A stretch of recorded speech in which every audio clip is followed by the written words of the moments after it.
Boop, boop, boop, boop, boop, boop, boop, boop.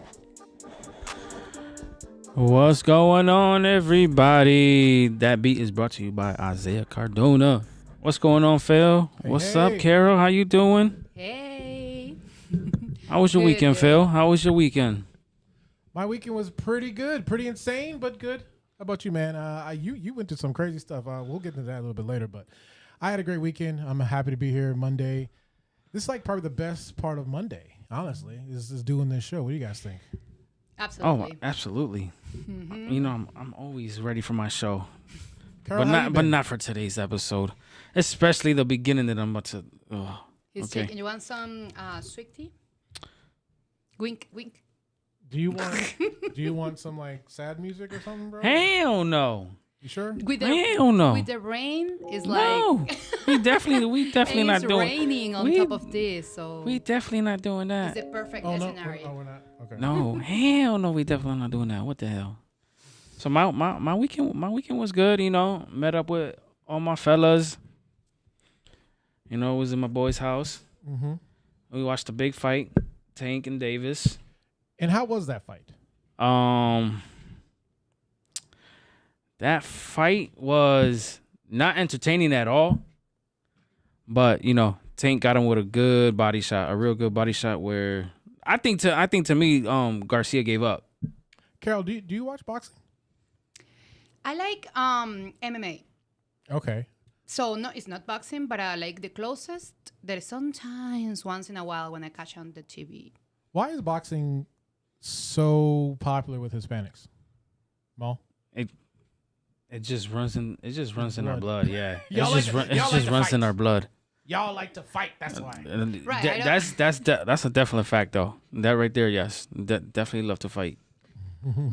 But that was not entertaining at all. The most entertaining fight was the undercard. It was me boxing my best friend, my brother, PD.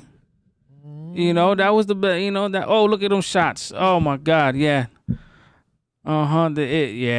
It backyard boxing at its best. And you know, I gotta give him his props. Wait. Is that you? Yes, that's me and my. The one getting. That's knocked me in the out? blue. That's me right there in the blue. And damn it, that was the 3-piece that he caught me. I think my other bro said it best. He caught me with the with the 4-piece, the 4-for-4 McNugget. So he did. He caught me with that, but it was a good one. I'm getting my rematch though. I'm gonna get my rematch. I'm getting my damn rematch. So Yep. what made you want to do that in the first place? Cause boxing is like my third favorite sport. Third favorite. Yeah, my third favorite sport. So I love it. First two are Basketball and football. Football or soccer? No, American football. American football. I mean, We're not talking half about. Latin? I mean, No, we're not talking about that. We're talking about real football. Wow. Okay. We need to do some boxing now. It's on. That's what we talking about. Real football. Oh my God. And I gotta give him his props. You know, he beat me. It was a 2-1 for him, but we was acting like youngins. Like we was trying to box 3 rounds, like 2 minutes.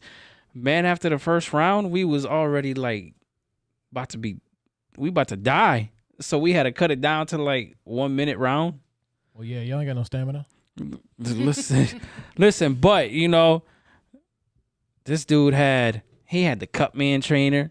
He had his fashion trainer. He had all the trainers. I had no coach. I ain't have a coach. Why you got nobody on your team? Because they wanted me to lose. It was rigged. And he hit me with a low blow. It was rigged. Dude, I heard that Garcia said he had a mole in his camp. Huh? You heard about that? Yeah, I heard that after I saw that at a press conference, and then there was asking him a lot of stuff in the press conference. De La Hoya was not there. Bernard Hopkins was not there at his press conference. Hey, just a heads up for everybody who's watching. Like, that's crazy. We are live on Facebook and we are live on YouTube. If you are watching, please just drop a comment below. I'm monitoring the comments. I told Maul to focus on the show this week. Yes, for real. Not focus on his screen. Not my screen. Much. So I'll be reading the comments. I'm trying to find them here on Facebook. I see them, but if you are watching, just say, "Hey, I'm watching from here." And then from here, I'm watching from here. So go ahead. Yeah. So, that was. We had what? We played poker, some dominoes, had some drinks. Anytime we get to fellas is a movie night. They said that you said it was rigged because you got that 2-for-1 special. Listen, that shit was rigged. They wanted me to lose from the get-go. It's okay to be a heel. They wanted me to lose from the get-go, but I'll give him his props. He got his little props, but I will get my rematch. Eventually, I will get my rematch.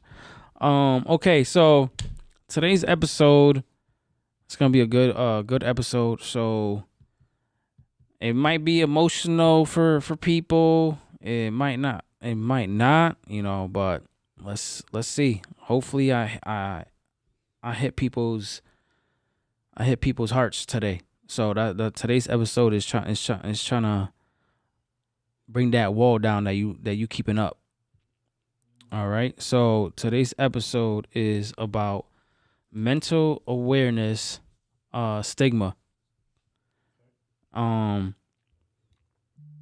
So are people texting you? Are they saying anything is up with the feed? Because I'm watching it. Yeah, I think people are texting me like, where is it? Share the link. Where is it? Go. It's on your profile. It's on my profile. Just hit my profile and the live will automatically come up, or just go to Delgado Heart Studios Inc. and you'll see my live on my YouTube channel. I mean, so you shared it like 3 times already. It's on your feed. Yeah, it's on there because there's comments coming in. But that's gonna be the today's episode. So, Phil. Yes, sir. You want to start? You want to start it off? All right. So my opinion, and this is a question for the two of you and everybody who's watching, right? Why is it in our community? When I say our community, I mean the minority community, to where when somebody says that they're going through something mentally, the whole general consensus is like you're crazy, or they're gaslighting you. And when we say we want to see someone to get help, it's looked down upon. It's kind of frowned upon. But in the other community, white community, yep, that's kind of encouraged. It's encouraged for them to go to therapy. I want to ask the both of you, and I'll start with Carol. Why do you think that in our communities it doesn't have the same weight as it does to the white community? Right. So the thing, I obviously, as we were talking, is based on experience, right? Like I haven't experienced too much here in America, but since I'm from Venezuela, I feel it has something to do as well with that stigma. Like in my case, it's something more cultural. Like for people in my country, it's so like taboo talking about mental health. Like for some people, they still feel it's like, being crazy. Like in the moment that you say like I feel depressed, or something's going wrong in my mind or in my feelings, I'm feeling down or whatever, like there is some people they still think, okay, or either you're crazy or it's just like a blue moment, like get over it. So for me specifically, that subject has something to do with culture. I don't know how you experience that, Mo. Well, um it's different for our for for the minorities. If we're asking for help, we're looked upon different. Like, you really need help, like you don't know how to get through it yourself, or you know if you want to talk to somebody professionally, which I did a couple of times, um they look at you like that's that's a waste of time. Mm. But sometimes you need that outside person to talk to instead of somebody that or family, friends, or anything like that. But even though family and friends, sometimes they do give good advice, Right. or to try to uplift you and try to get you out of the hole that you're in.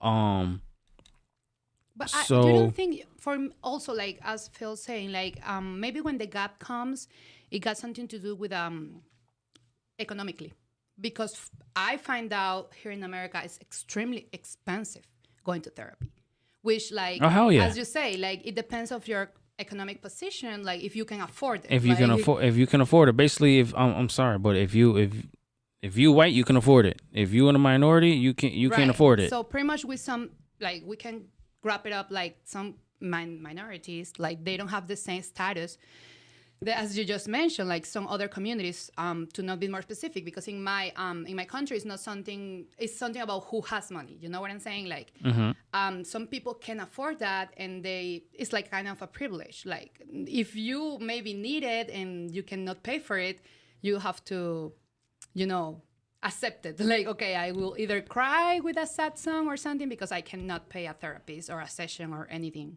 So yeah, maybe it's also something that it comes when you don't have money. Yeah, and Or people what's this people status? go through a lot of different, mental health is everything. It could be depression, it could be cope, it can be substance, it can be relationships. There's a lot.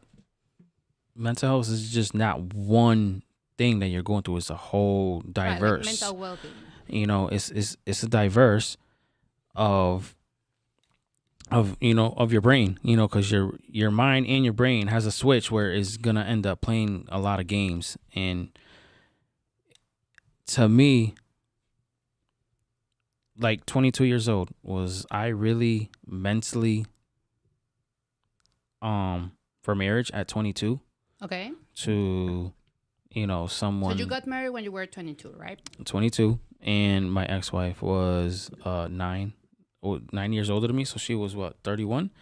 So was I really mentally prepared? And she's, to this day, she still asks me, why did you marry me if you was really not mentally prepared? So I'm gonna do And that question. I Why don't did even you get I married? can't even to me, I still can't even answer that question, because at that moment it was yes, and then it was no. What do you mean? It was yes, I was ready. Like no, like you wanted to do it, Like but you weren't ready. I wanted to do it, and no, cause I'm still young and I still didn't live my 20s, Right. or anything like that. Mm-hmm. So, but I got some of the comments there on the screen. Actually, hold on, found them. oh, you found them? On YouTube. I'm the screen sharing YouTube. So Oh, people saying, okay. fit instance, I personally think anyone who has any mental problem should be able to be helped, no matter their race or ethnicity, of course. And Taisha says, I think it's because how people are brought up, and we're just taught to deal with it. To deal with stuff different, Also, especially if you're if you're a minority, Mhm. and if you're brought up like in the projects or in the hood, you're basically, if you gotta like toughen up, you gotta have tough skin. Do you think? Mhm. All right, I'll ask you guys this question too. Do you think that in the minority community, we mainly live on survival mode, right? And this is the test. Facts. This is a test on what you say, because this stuff is expensive. So Very expensive. when, I guess, since we're brought up to be in, I guess, survival mode, I'm trying to be PC here. We try to, I guess, Find priorities. Yeah, we Like that's prioritize. Oh, I gotta pay my freaking bills. Right. You gotta get your you gotta get your priorities I right. gotta feed my kids. Right. This is more important than me worrying about what's in my head right now. Prioritize. It's not tangible. It's not a tangible problem. So why is it is it a society thing? Is it a systematic thing where To me is both. No, for me, like It's both. It's many reasons combined because it's both, even more reasons, as you say, like we can put the culture part as well. Like, as you say, like, so if you're from the project or something, it's like, well, you gonna cry? Like, you know what I'm saying? Even in my country, we have something similar that is like, okay, cry about it. Like, you know what I'm saying? Like, somebody is saying, hey, I don't like the way you treat me. I don't like the way you're speaking to me or something. It's like, oh, what you gonna do? You gonna cry? And it's like kind of a joke.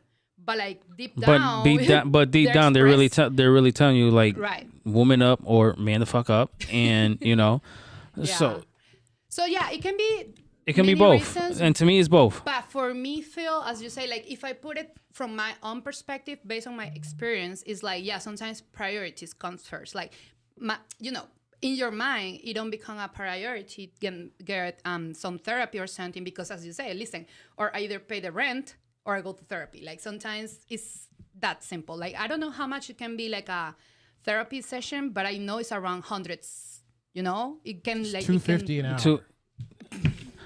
That's how much. That's how much it is. And that's look at not that. gonna solve my problems. $250 like, an hour. I can we barely do an hour over here. Like you know what I'm saying? Barely. Like we can do way more in a therapy session. So yeah, it becomes really expensive. And when you in survival mode, you just try to prioritize, your quality of life. Listen, if you're a like what mid-70s baby or 80s baby, 90s baby, that era went through a lot. So, you saw a lot of things, Changes. a lot of changes, a lot of different movement. So, in those eras, your parents taught you to be strong enough to cope with things, to get through things, or you have other parents that just didn't give a fuck about their kids. And oh snap, the comments came through on Switcher. About time for like what the last 3 weeks of the doing whole it? entire show. The whole entire time. Sorry to interrupt, but this is a time to celebrate. Yes. All right. Here we go. You were in love, and it felt right. So, Mal, you guys should look at the TV if you want to see the comments. Oh, I can. You can see the comments crash now. That computer, I swear. Well, yes, I was in love. Yes, definitely was. It was 10 years, and then. Yeah. She also says I got married at 19 for my first marriage and was madly in love. Nothing else mattered. So that's why this is referring to the reason that you got married. Yes. So, and how did I cope with marriage? And the gap, though, because it's not only marriage; you were married with an older person, which That's another. Like that was another thing where was there gonna be a lot of insecurities involved, and I was definitely not insecure at all when I was with my ex-wife at all. She will tell you I was not insecure at all. You can go ahead and wear hidden sausage and the booty. Oh my God, not that again. And the fire booty. How are you gonna be insecure with that? So, hold on before you continue, Mal. This is a comment. It's gonna be a little bit too long, so it's gonna cut off. Okay. So I'll read it to you here. This is from Fitness Team. As a Caucasian, I personally hate that white people have it easier. It's annoying that so many people make it so hard on the minority group of people. It shouldn't matter where you're from. Oh, wow. You know what? I'm going to give you a clap. I'm going to give you a clap for that because I like that comment. I like that comment a lot. Because it is when you're white, you have it too easy. You have it way too easy. What's the you're looking at me like you guys. So the term is you don't know you're oppressed until you get treated equally. Like you don't know that you were never oppressed. Oppressed. I'm sorry, privilege. Oppressed. Sorry, I meant privileged. You don't know. Right. Like for me it's different in the sense that like I came from, first of all, I live in my country, then I moved to another Latin country. So, and then I came here. So I have different, environments where I notice, as you're saying, like minorities, I have that in common. But in both of the first countries that I mentioned, like it was very cultural. You know what I'm saying? So the biggest factor was something, as you say, is like, well, cope with this or get over it. Like, even if you couldn't afford it, because I'm not gonna lie, sometimes it's kind of, accessible in my country. Well, in the country that I came from. So, but some people is like, no, I'm not doing that. Like, I don't need that. I'm not crazy. So when I came here, as you say, I noticed like, well, maybe even if I want to do it, because I don't have that cultural thing anymore, I cannot afford it. Like right now, it's for people that can actually afford it. So in that case, it's hard for us minorities to, right, get a pass on anything, or, to afford anything that when it comes to therapy or, gonna see somebody professional. White people have it more easier. Their insurance will pay for it. Exactly. Their insurance will pay for it, and our insurance is not right. For minorities. Our insurance is not good enough. Where or we don't have it, or we not good enough, or we don't have it. And if we go with our insurance, they'll look at us differently. So that's where the other stigma comes in, and discrimination comes in as well. So race plays also a big card as well.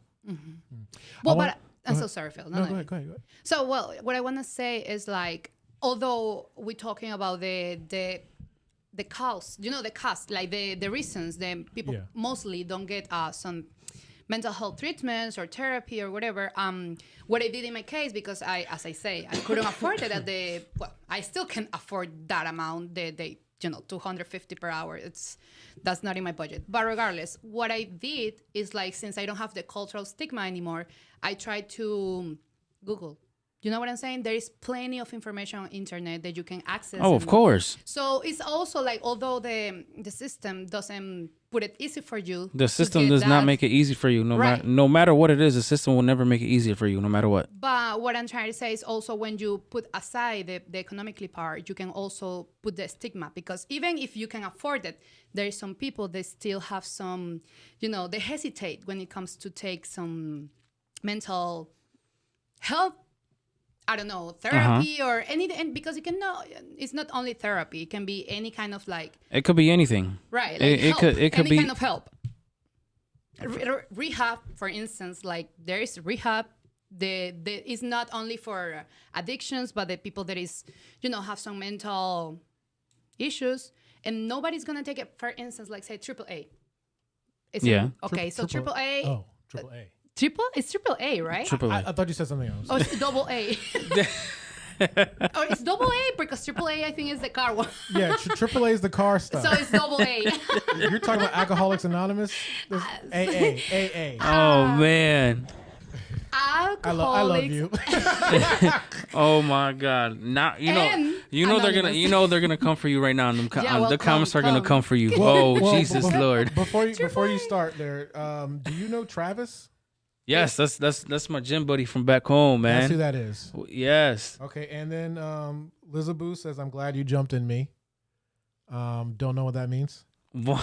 Jumping in me. Jumped in. Mel. Yeah. Gmail. Okay, I read something different. All right. I was kind of disturbed. Taisha. Lots of jobs now offer mental health programs and stuff. Now, right? Yes, and some of them are not. Some of them are not good. Right, but you work for McDonald's. Maybe they do. I'm talking shit, but the regular basis is. Man, listen, I'm a GM for Dunkin'. I've been with Dunkin' for 4 years, and their health insurance sucks. Where my donuts at, bro?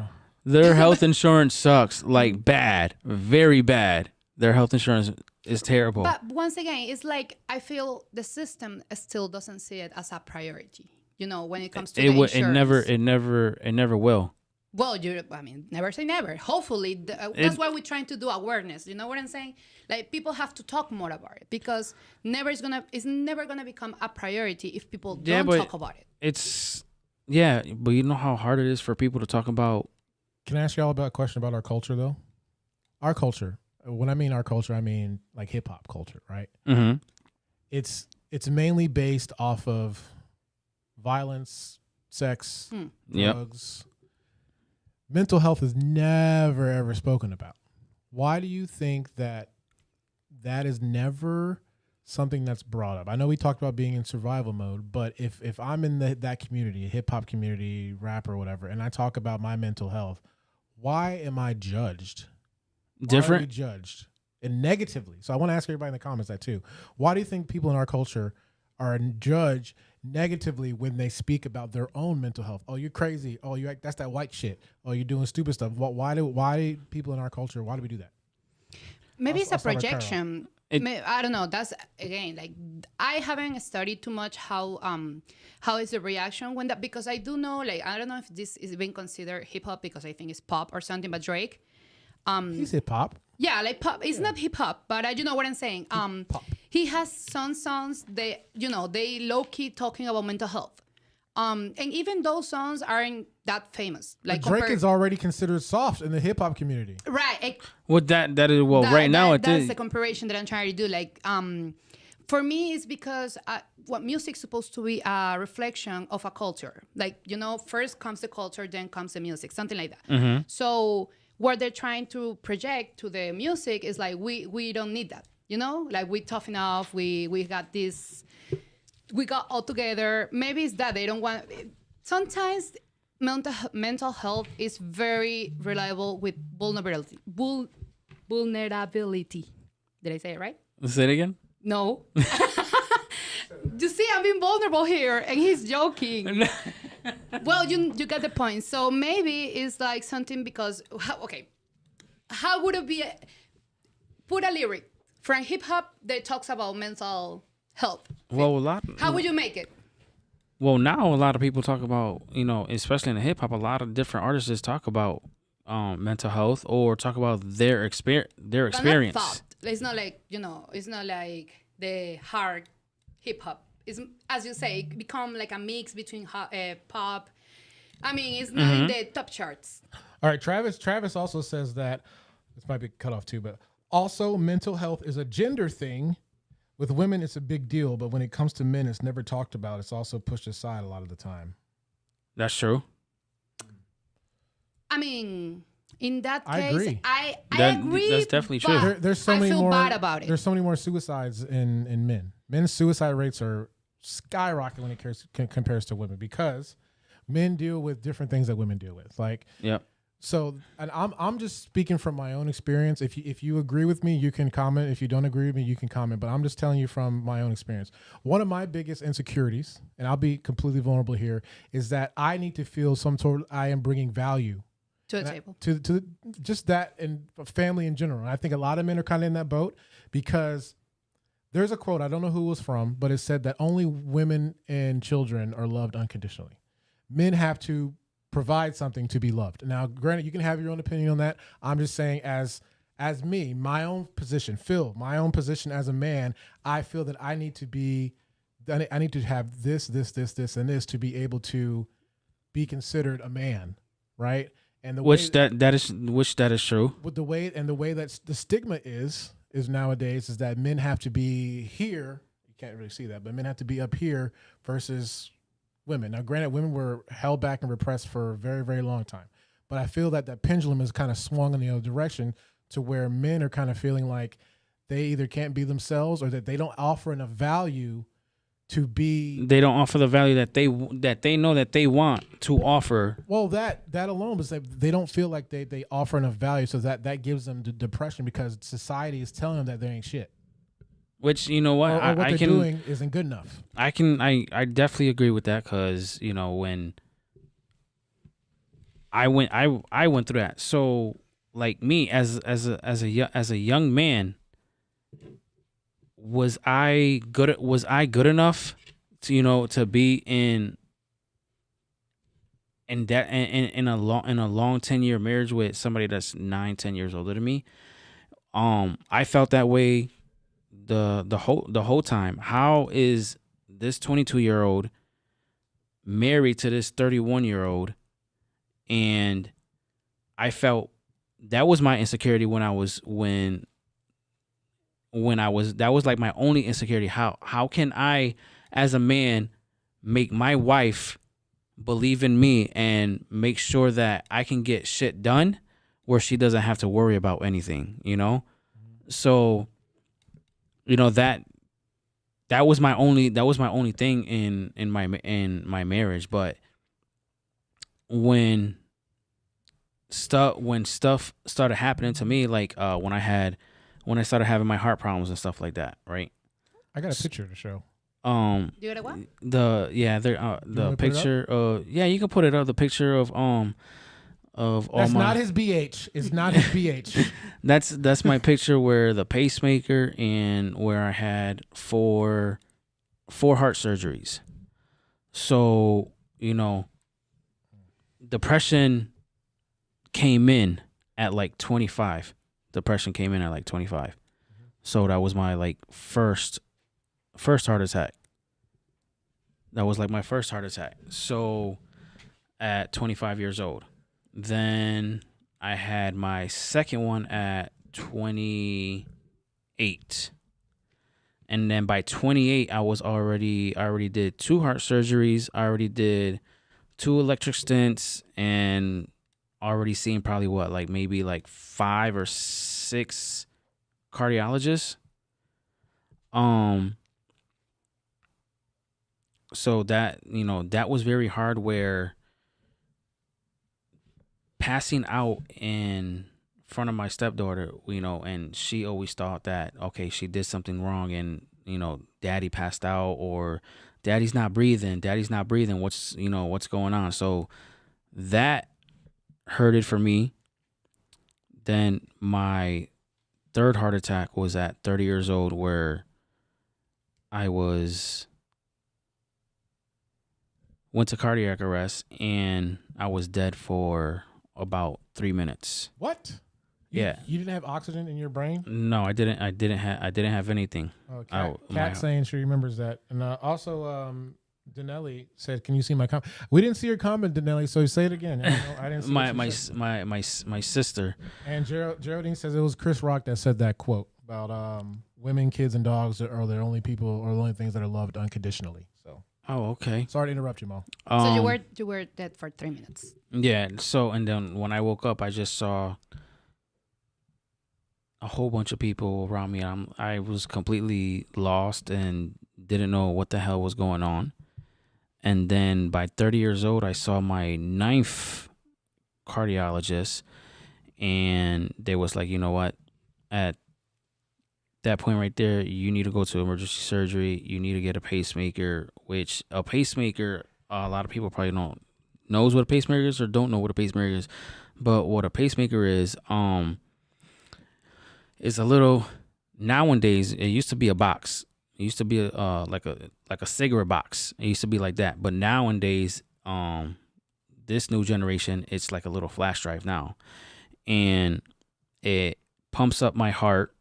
So if my heart stops, it'll shock it to get it going again, to get it more rhythm.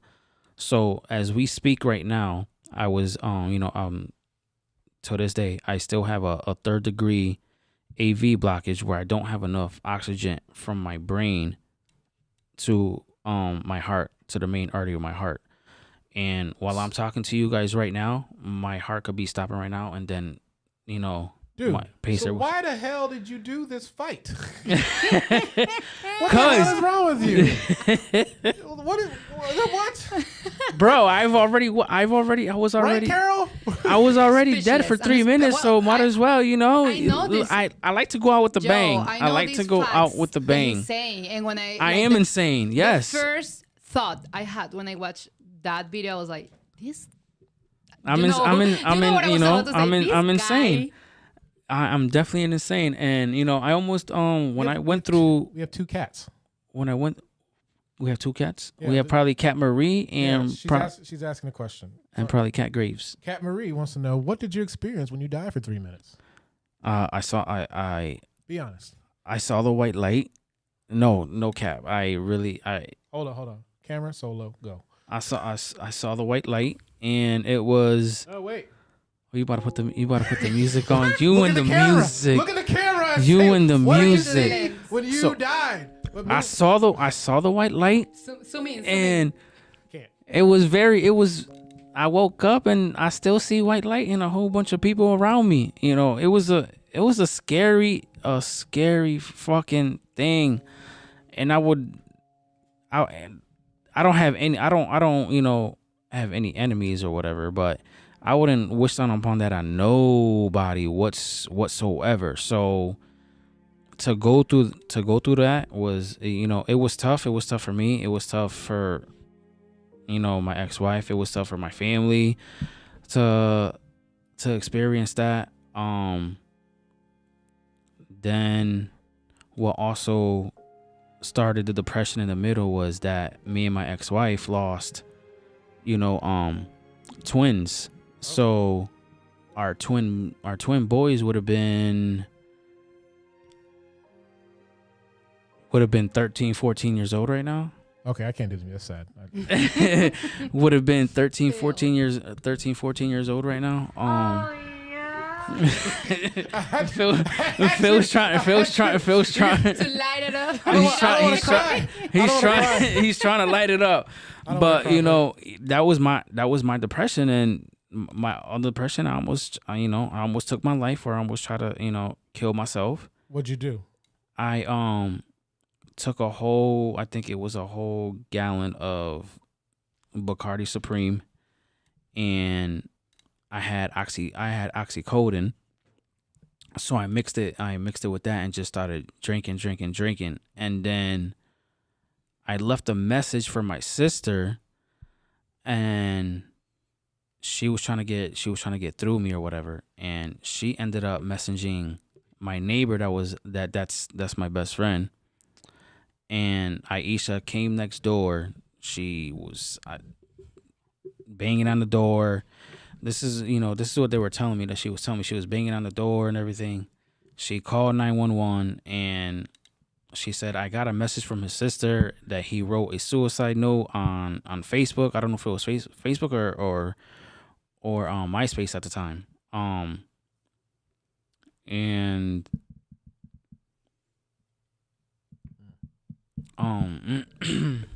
May I ask you, like, what was, obviously it's kind of evident, like everything that you went through, but like, what was the breaking point that put you in that situation where you wanted to do that?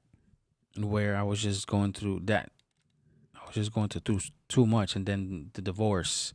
So you were about getting divorced in that sad moment? In that exact moment, it was the divorce. The heart problems were still happening. It was just like, why does it keep happening? And it was just like, you know what? I'm like completely done. Did you talk to somebody at that point? Like at that moment, like you told somebody you were going through all that, or you keep it to yourself? How you managed that? No, a lot of people I knew I was going through a lot of heart problems, but a lot of people didn't know that I was going through a divorce or anything like that. Like a lot of people Neither didn't. the lost pregnancy. Yeah, that right there. Nobody. I just said that right now, so nobody knew about that. So that was hard for me to take in, to knowing that. Well, I'll read some of the comments here. Yeah. All right. So Danelli posted her comment. She said that my thing is that therapists are quick to put you on meds, which is why I stopped going and found other ways to cope with my depression, i.e. working out, poetry, paintings, crafting, and side hustles. So right. So that's kind of the question I was trying to hit. When you went through that low, because I mean that was a low moment for you. Your lowest. Yeah, my lowest. That was definitely my lowest, because when they came and found me, I was basically I was foaming. I was already foaming out the mouth. They had to revive me again, rush me to the hospital, and then they put me into the mental institution side of the hospital for like, I think I was there for like almost 3 weeks to a month. And I couldn't had no visitors, no phone calls or anything like that. Did they give you a 5150? Like, were you on suicide watch? Yeah, they did. I was on suicide watch. So that was like another. I felt I didn't feel myself again.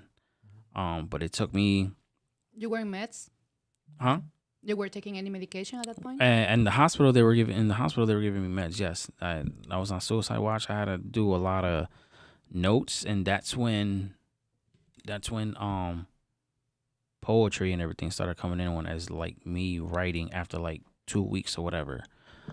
So that's when I started doing that. But But did they teach you that, or you instinctively of went what? through? Like when you were in the hospital, right? Like in the mental health care center, they teach you how to cope with emotions, like, or the part that you say you did poetry and you were writing, journaling, whatever you were doing. They Somebody taught you that, or Yeah, they talked to me about like how did it start, when did it start happening, how did I feel to get to that point.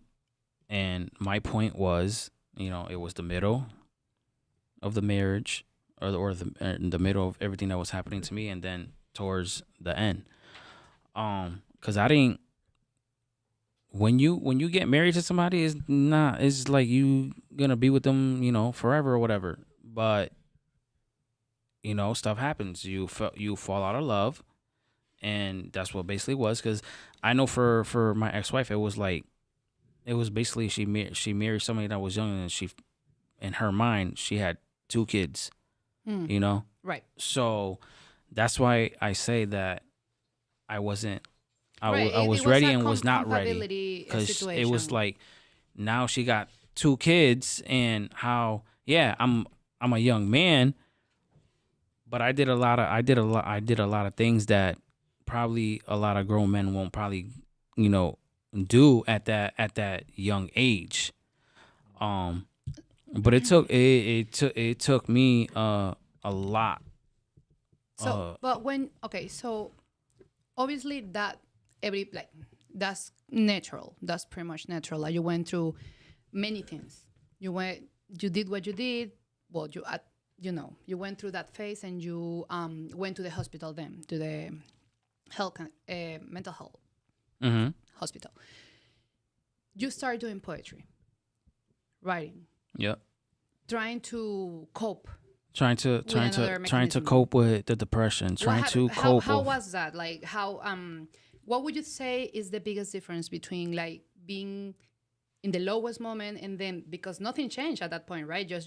Well, obviously you went to a hospital, you get some help, but then when you start doing this, what you say, you still didn't feel the same, but when things start changing. When things started changing the moment I left The hospital. the hospital, you know, and went home. It went to an empty house. It was You were already divorced at that point, or no, the divorce was not final until December 15th or 16th. The divorce was not final. So, but I went home to an empty house where nobody was there. Stepdaughter wasn't there. Um, Ex-wife wasn't there. So it was like I'm in a house right now where I can't be in here because everything happened here. So I need to change environment. change the environment and get myself better. Is that when you And moved then here? I ended up doing that. Say it again. Is that when you moved here? Huh? Is that when you moved to Florida? No, hell no. No, No. it's still This long yeah, time. this was Way back. Yeah, way back. This was at least divorce was December 15th. I believe it was December 15th. So you realized that coming back to the same environment wouldn't help, because obviously it was an empty space. Everything reminds you to the situation. So what you did next? You move out. I moved out, had my own place, and I started doing stuff for me little by little. That's when I started learning on how to grow up, basically. I started being divorced. We was married for 10 years. So at 28 29. That's when I started to learn how to basically grow up and start doing things for myself. And, I started doing that. But it was still hard to cope with Process. it. It was still hard to cope with it. So I just did a lot of writing and, worked to keep my mind off things. And that's one thing that I've always done to keep my mind off things. If it's not one job, it's two jobs. I gotta keep moving or something to keep my mind off things, off that moment, and or try to do stuff more that I loved. Try to get back into the acting and stuff like that. And I did a little bit, but it was still. I was still not happy with myself, and I was still not happy with how everything transpired, how everything went down. So that was, my depression was a lot different from anybody's depression. That a lot of people go through it, depression different. So when I finally turned myself around, it was like, okay, looked at the mirror. Okay, now you got the devil behind you. You got your old self, your old devil behind you. So now you're not going to let that devil come back in to ruin what you built yourself. Nobody helped you build it. You did it yourself. You had to cope with it in a whole different way, and you had to get yourself out of it. So that's exactly what I did. And sometimes in the back of your mind, you have that person or, that little devil in the back of your mind, like, wants to ruin it for you. But you gotta make sure that you don't let that happen. So basically, Melvin was still, the old Melvin wanted to fight the new Melvin, basically. Right. So and I was not gonna let that happen. So when, like, this is when we're talking about this specific moment, that's how long has been? Well, I'm about to be 30. Well, I'm 38 right now, so that was 8 years ago. No, I'm saying, like, when you already move on, in the sense that you change your environment, you start working doubles, practicing, writing, and then you still try to keep yourself, grounded and being like, okay, this voice that I have, it cannot run my world. That's pretty much your update. That's where you are right now, or something has changed. What do you mean? Like, after you went through all that, then you say you find yourself in a point where you keep moving, you try to keep yourself busy, you write, you try to get creative to journaling or whatever it helps you to cope with that. Now, 2023, where is Melvin? Where is, like, how you deal with things now? Well, I don't. Now is different because everything is, like, basically behind me. So now I know how to cope with things. Now I know how to, I'm more myself now than what I was when I was that 22-year-old that just came out of college and, Right. So I'm, like, basically I'm myself again. Okay. So you feel more, like, closer to your realist version. Yeah, like right now I think this is my best. Like right now is my best version. Right now is my best version because I had the ex-wife, then I had the crazy ex-girlfriend. So the crazy ex-girlfriend that almost that basically left me for dead. So that was another situation that I had to come out. But there was a lot of people in that situation. My second situation, there was more people that helped me in my second situation than my first situation. Or did you let them help you more? In my second situation, definitely, yeah. Because like, I'm trying to put in perspective, right? Like, sometimes we feel people is not trying to help us, but sometimes we don't let them help. So for me, when you're growing up and you getting more mature, not everybody, but you learn how to ask for help and say, hey, you know what, I cannot deal with this by myself.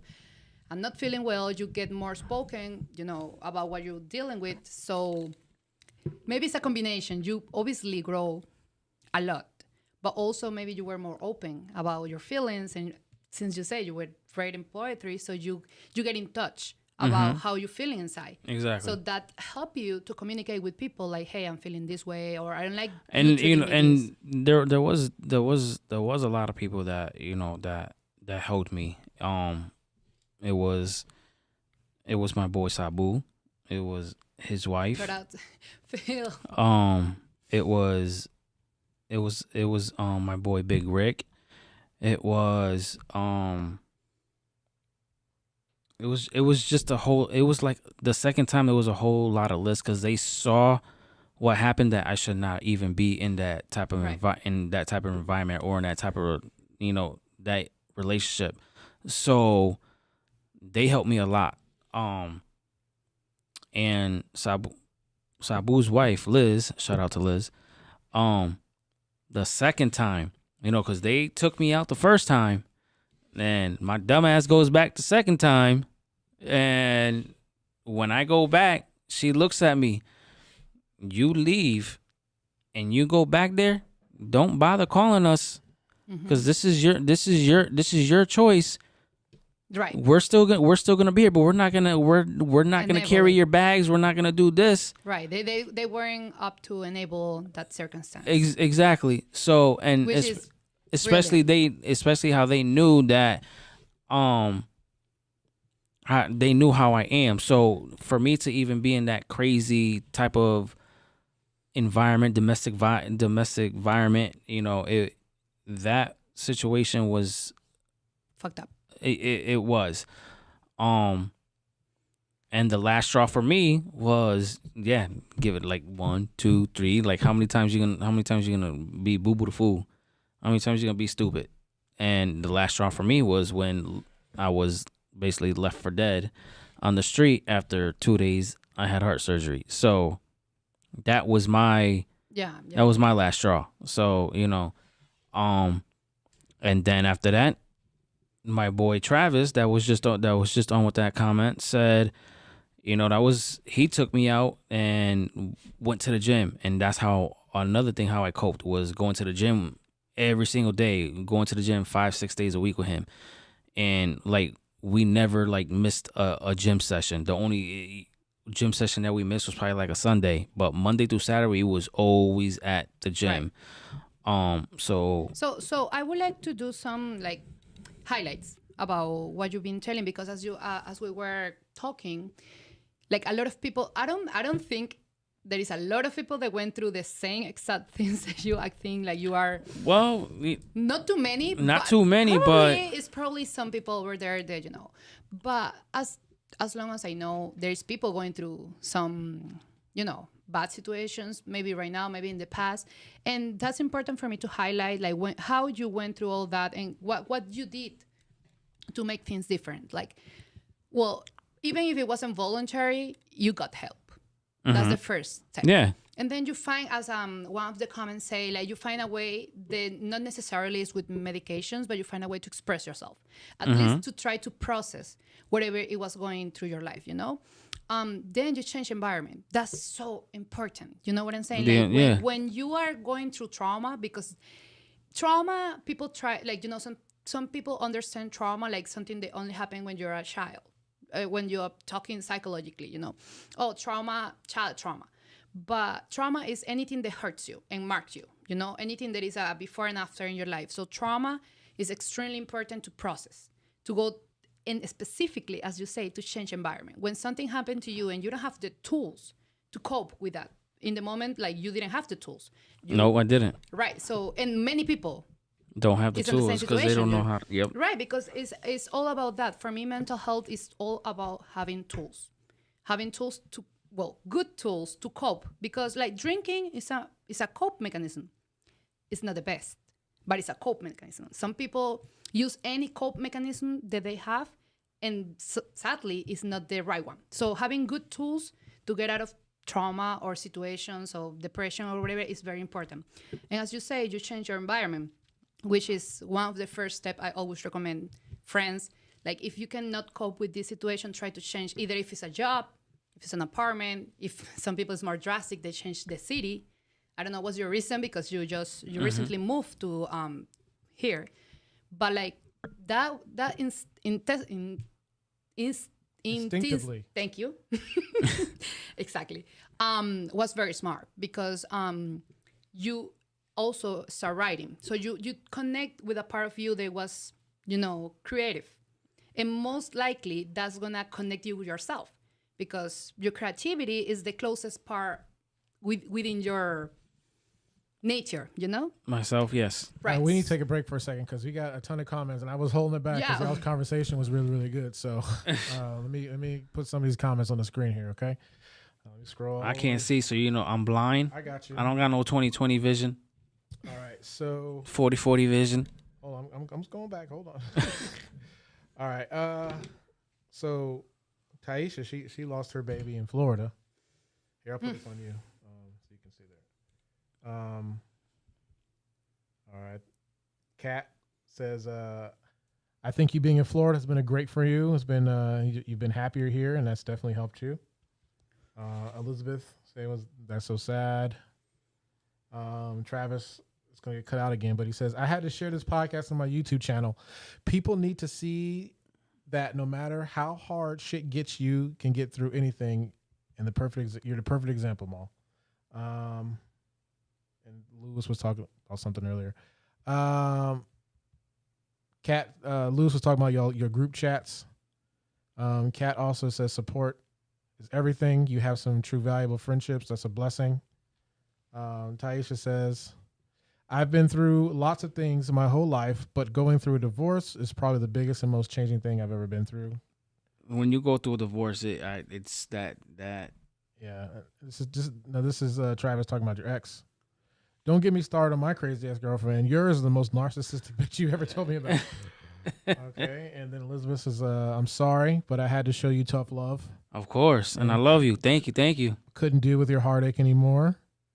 And I don't know who that is, but shout out to the champ, Felton Centeno. Oh, Rolly, he's showing out to Petey. Oh my God, here we go. And it's all love. I'm proud of you for taking the right route. Oh, there's still more comments. Hold on. Man, there's a lot of comments. Wow, yeah, see, I like it. Okay, so sometimes the tough love is needed. And Elizabeth said, you ain't lying, Taisha. Okay, and Sabu comments. He normally is trolling, but he said some good stuff here. He says, definitely agree. He left an environment that wasn't healthy for him. I have never seen this man as happy as he has been since he moved out to Florida. Sorry. And Danelli's back too. Says, tough love is the only way that made him open his eyes. And Elizabeth is, look at where he's at now. He's doing great, and I swear he didn't deserve the disrespect, bro. And okay, now Kat, you're getting some messages here. You're giving good yeah, message. because thank you, Kat. Yeah, I'm trying to highlight because not everybody is so instinct. I want to use that word, but I cannot even pronounce it. Well, not everybody follow their instinct like you did, and you did very like by the book. Yeah.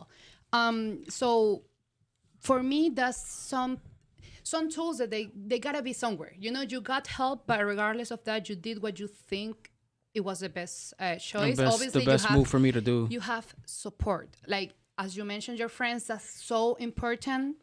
First of all, knowing which are your friends.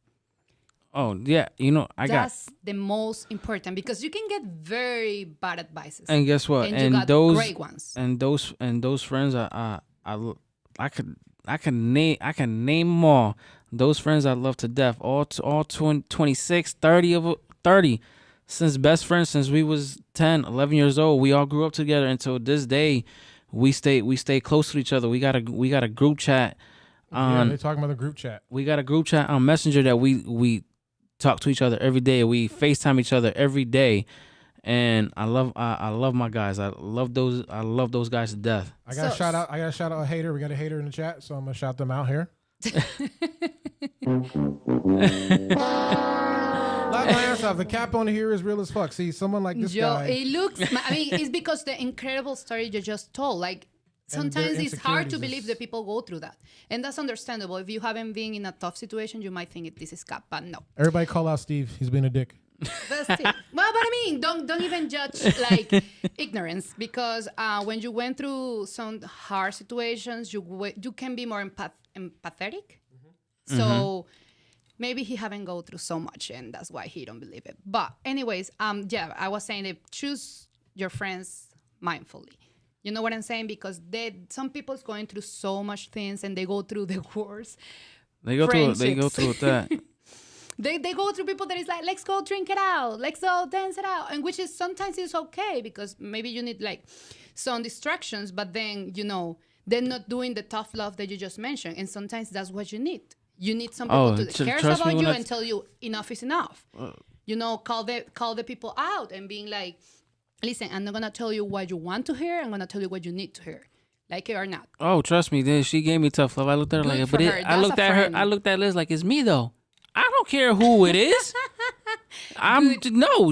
You do this and it's done. Right, because I'm that kind of friend. I don't like to enable that kind of situations. I'm gonna be like open arms for the people I care and be like, yeah, I support you, but you come and do it again and you by yourself, because like that's part of being toxic. Like you cannot enable wrong behaviors. Like you can be always for your people, but you gotta know how to tough love too. And being, people are making fun of me because I called out Steve. I guess he was just joking. You know Steve? Oh, Steve Calloway? Yeah, you know him? Yeah. Okay, so he was joking? Okay, well, I don't know that. I'm just reading text messages. You just reading the messages. Yeah, I can't tell tone by text message. You the messenger right now. Yeah, don't shoot me, guys. Jeez. You sound like a jerk.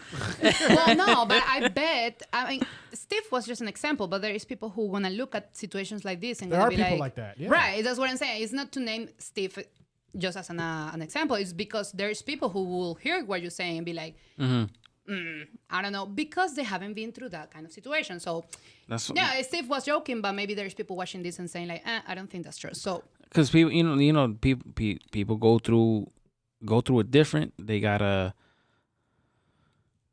get themselves out of it themselves, or I have something. A lot of people don't like to ask for help. Right. For me, I have like a motto that I tell my friends, and it's always like, I don't care what is your pain. Pain is pain. You know what I'm saying? Because some people try like, because for instance, if you whatever, like everything that you went through, and then you got a friend comes to you, it's like, hey, I like this girl, she don't like me back, and I'm suffering, and you're like, well, you don't know what I went through. So for me, it's like, it don't matter how it hurts. Mm-hmm. So for me, empathy is about that. Like some people have it. Sometimes they even think that whatever they're going through is not important, because compared to other situations, it's not the big thing. But for me, that builds up.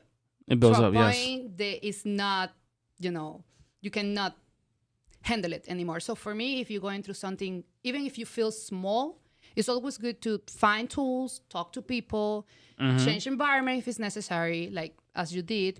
Find ways to cope with it. Like the girl says, she paints, she writes, whatever it makes sense for you, do it. But never, underestimate your feelings, and never like gaslight yourself. Because it don't matter how it hurts. Meanwhile, it hurts is important. If it's important for you, should be important for them. That's why suicide for us men, as for us as men, we're built to not, basically we're built to get over it, What you're not, we're not we can't show, basically we can't show the system. We can't show our feelings, because if we show our feelings, either you're a punk, you're a bitch, or you're weak. Right. That's so, as I say, something is like, I want to say cultural because it's the only way that I can explain right now. But yeah, it's not, as Phil was talking about that like a few minutes ago, he said something that I feel so sad that men feel like that, because in that case, we're not even trying to compete. When I talking about the girls, like I've been in relationships where I try to talk about feelings and be like, hey, the way you talk to me, it hurts. Like, I don't like when you treat me like this, la, la, la. And they like, oh my God, you just want to fight. And then, you know what I'm saying? Like sometimes we don't know how to get through your emotions. And this applies even for friendships. Like I have male friends, and when I'm trying to dig a little bit more, like what they're going through, they close themselves. It's not like, Because it's used against us. Our vulnerability is used against us. That's how you It feel. really is. Because, hey, this is what I think. You got to be selective. As I just say, you need to know who are your friendships. Who cares about you enough? You're not going to go telling your people that any person your vulnerabilities. Your You gotta vulnerability, be yeah. You're not very gonna tell selective. somebody like you're not gonna tell somebody at work that you don't Right. that you don't really know or they don't know you. You're not gonna Well, tell they somebody don't like care that because they don't. that's the Yeah, reality. Like it's like as you say, I have friends and I go through like, hey, I know you're going through some stuff. I want to talk. You want to talk about it? You want to like? I'm here. No, I'm fine.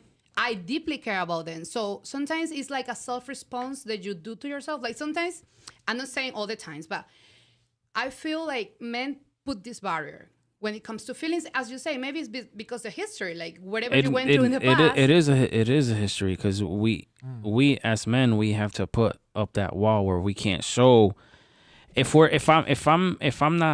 not in front of me, then I'm gonna show my emotions, right? Travis just dropped some knowledge here. I'll put it on the screen. It's going to be cut off again, but here he says that mental health with men is a very dangerous thing because if we express our feelings, we are pussies. If we hold it in, we have anger management issues. A lot of people don't understand how hard it is. Right. So that's exactly what I meant when I say be selective. And that applies for women and men. Be selective. Not everybody cares about you. That doesn't mean people don't care about you. Not everybody. So when you're going to open up, be selective. Like trying to know who you're talking to. Because as you say, you just emotional dumping to some people. If you don't know them and they don't care about you. And they don't care about you. I'm not going Right. to talk to somebody about what's going on in my life at Dunkin' or my boss Right. or anything like that. They And- don't really know me. And there is something in psychology that is called like self-narrative. Sometimes you feel some certain way about the world and about the situations. And let's say I feel people don't care about what I feel. So I tell a coworker how I feel and she's like, okay, tell me later, I'm busy. And then my self-narrative gets rewarded because it's, you see, people don't care about me. So what I'm saying is like, you're right. I feel by statistics, men have that social cultural position where if they show emotions, they're weak.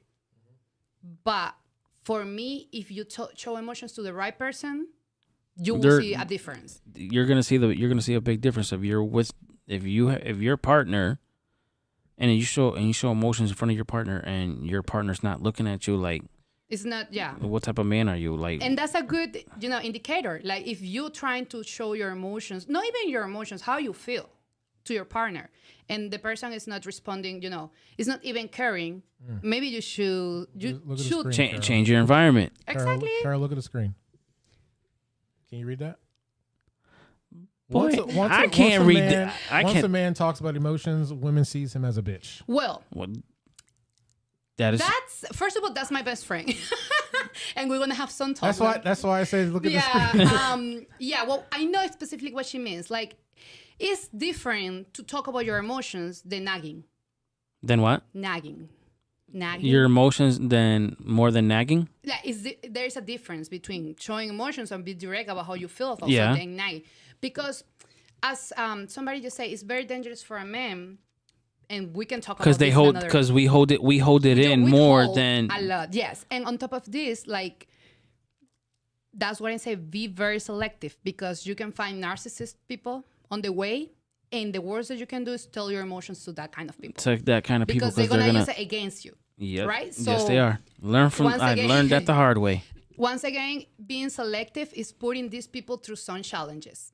You know what I'm saying? Through, like, let them show you they're real. They're real people. They're there for you. And then when you feel like confident enough, then you can try to open. But don't do it with anybody, because obviously, especially being a man, I think you gotta be more cautious. You definitely gotta be more cautious, because that's where when you're holding it in, that's when suicide thoughts come in. Right. So I feel and seriously, like, sometimes it feels the opposite way, because I'm a Cancer and a very emotional person in general, and I love to talk about feelings and not even feelings, thoughts. Like, I like to know how the other people think, feel, whatever. And when I try with my partners, when I try to have those conversations, like, hey, did something wrong? How you feel about this? Blah, blah, blah.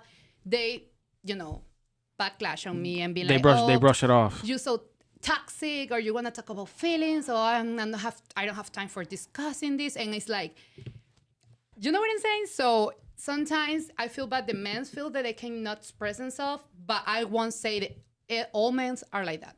The ones that I have interact with, Well, they've been responding like that. well, if you have a ride or die bitch next to you, you can tell and she's not toxic, or she cares about you, loves you.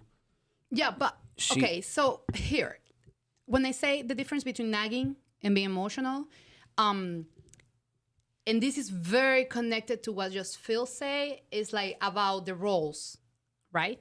Mm-hmm. And this is it's polemic what I'm gonna say, right? But it's like, for a man, you expect some strength, right? Yes. Most likely, women tends to be more emotional. So let's say in the relationship, one of the people, like specifically the man, is too emotional, because there is a difference between being emotional or hyper sensitive. You know? Okay. That's a very big difference. Like, a hypersensitive is somebody who is nagging all the time. Like, oh, you didn't respond my text. Oh, why you didn't say that? Oh, you don't love me anymore. That's nagging. hyper. You know, that's something that it goes. It's not a sense of, hey, listen, I didn't like when you did this and make me feel this way. Or being like, oh my God, you don't never respond me. You don't like you with other men. That's what my friend tried to say. Like, when men are hyper emotional, like they don't look put together. Women sometimes get like they step back and they get unattractive to stuff like that. Right. So that's a difference. Like, for me, it's like we gotta be very clear between being emotional or vulnerable and being hypersensitive, hyper emotional, because that can be misunderstood. Okay, so I want to, before we get out of here, any more comments before we get out of here? There's a ton. I don't have time to go over. But they're all going at each other. They're all arguing. So just they're arguing. Who's arguing? Let's do group therapy. Lewis is arguing with Steve. But Travis is arguing with Liz. But it's okay. It's okay. It's all positive. It's all positive Connections there. But I do want to ask you guys, before we get out of here. Yes. Right, do you have any final words on mental health and the negative stigma behind it? What do you want people to get out of this show? Carol, we'll start with you. Right. So I try to wrap it up a little bit what how Maul cope and deal with his own story. That's for me one is like a good wrap up. But also, for me, the most important step you can do is trying to know yourself. You know, trying to know what you're good at, meaning what are your strengths and what are your, how I say, the opposite strengths, like the one that I have. Your weaknesses. That's my weakness. Your weaknesses. That English is my weakness. But no, like seriously, like try to know what are your skills and what are your weakness. Because that way, when you start knowing yourself, you start knowing how to help yourself. Mm-hmm. You know what I'm saying? If you don't know yourself enough, you're gonna be trapped in the same cycle. Even if you get help, sometimes it's gonna be the help that you need. So first step, trying to know yourself. How to do that? There's a bunch of information on the internet. You can try to see if you're hypersensitive, if you are narcissist. Some people realize there is a lot of narcissist people, or they even have narcissist tendencies. So try to know where you're standing. You know your ground. Know how you deal with situations. Try to communicate with people how you are. Like, hey, my case, I'm very emotional, so don't pay me attention when I get all crazy. You know, when I get all moody, this is me. Just you can call me out. That's the way I learn to know myself, so I can translate myself to the people. So that's for me the first and most important step. Okay, so I'll go with mine, and then Maul will close with you. Okay. So my final words are, and I'll keep it short. Man or woman, you should be able to communicate with your partner about your mental health. Mm-hmm. If you're experiencing roadblocks or contentions or negative feelings towards coming out and talking to your partner about that, then that partner may not be for you. That partner could be the reason why you're feeling that way. So you may need to change your environment, change your partner, or look within. But you need to be able to communicate healthy with people. So maybe that could be an issue. But yeah, definitely do that. So Maul, final words? Yeah, my final words is I'll read something that I wrote like a month ago. But my final words are, don't be scared to ask for help. I was, and I got the right help, and I had the right people behind me, the right people pushing me, the right people to keep me positive, the right people to get my energy back, you know, and I love every single one of them for that. But my quote, well, not quote, but my poem right now that I'm about to read before we go out is perfect for this right now. It's called Reflection. The scariest thing I ever had to encounter was a ghost or a big scary monster. It was the reflection I saw as I looked in the mirror. The moment I had to face all the dark parts I tried hard to erase. Yet as I looked at looked a bit closer to eyes staring back at me, I realized they were still untouched and unfazed, waiting all day for a beast to be let out their cage. So that was, you know, that's a poem that I just wrote probably like a month and a half ago. But yeah, don't be scared. Us as men, no matter what, if you have the right partner behind you, you have the right people behind you, you know, talk to those people. Don't be scared. Don't be scared to ask for help. Don't be scared to ask for help, because I was one of those people to ask for help, and it almost cost me everything. And right now, the second time I asked for help, and I'm doing better than what I was before. And I love my new version of myself that I built, and gonna keep building no matter what, and strive for the best, because I'm very ambitious. And that's about it. You guys have a great night. All right. Bless Bye. up. Level up. Love y'all.